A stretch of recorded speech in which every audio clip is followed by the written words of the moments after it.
biggest tree, the first tree in the woods, and that's sort of this way.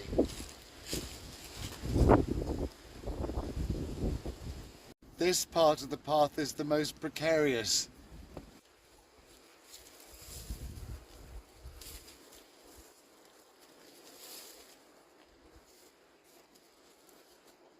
The woods here are very steep. It's just almost vertical drop down there, and then up here the same. As I'm coming through the woods here, you can see there's quite a few big trees and big trunks, but there are no really big ones yet. Here it is.